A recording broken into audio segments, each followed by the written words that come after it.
மற்றொரு அண்மை செய்தியை பார்த்து வருகிறோம். நெல்லை மனோன்மணியம் பல்கலைக்கழகத்தின் பருவத் தேர்வு விடாத்தாள் கசிந்த விவகாரத்தில் தற்போது வழக்கு பதிவு செய்யப்பட்டிருக்கிறது. கூடுதல் விவரங்களை செய்தியாளர் சிவமணியிடம் கேட்கலாம். சிவமணி, இந்த வழக்கு தொடர்பான விவரங்கள்.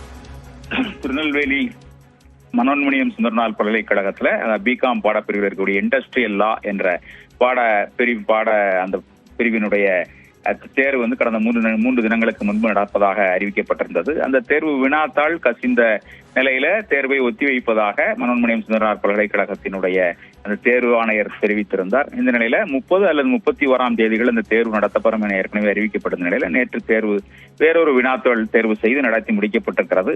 இது தொடர்பாக பல்கலைக்கழகத்துல விரிவான விசாரணை நடத்தப்பட்டு வந்தது. அந்த விசாரணையின் அடிப்படையில 2 எண்கள் மூலமாக கைபேசி எண்கள் மூலமாக இந்த வினாத்தாள் கசிந்திருப்பது தகவல் தெரிய வந்ததை அடுத்து அந்த 2 எண்களையும் குறிப்பிட்டு பேட்டை காவல் நிலையத்துல மனோன்மணியம் சுந்தரனார் பல்கலைக்கழகத்தினுடைய அந்த பதிவாளர் சாக்ரட்டிஸ் அந்த புகாரை அளித்திருக்கிறார். அந்த புகாரின் அடிப்படையில் வழக்கு பதிவு செய்யப்பட்டிருக்கிறது. 6 பிரிவுகளின் கீழ் வழக்கு பதிவு செய்யப்பட்ட அந்த 2 எண்களுக்கு தொடர்புடையவர்கள் யார், இதில் வேறு யாருக்கெல்லாம் தொடர்பு இருக்கிறது, எந்த கல்லூரிக்கு தொடர்பு இருக்கிறது என்பது குறித்த விரிவான விசாரணை நடத்தப்படும் என தெரிகிறது. தற்போது வழக்கு பதிவு செய்யப்பட்டிருக்கிறது.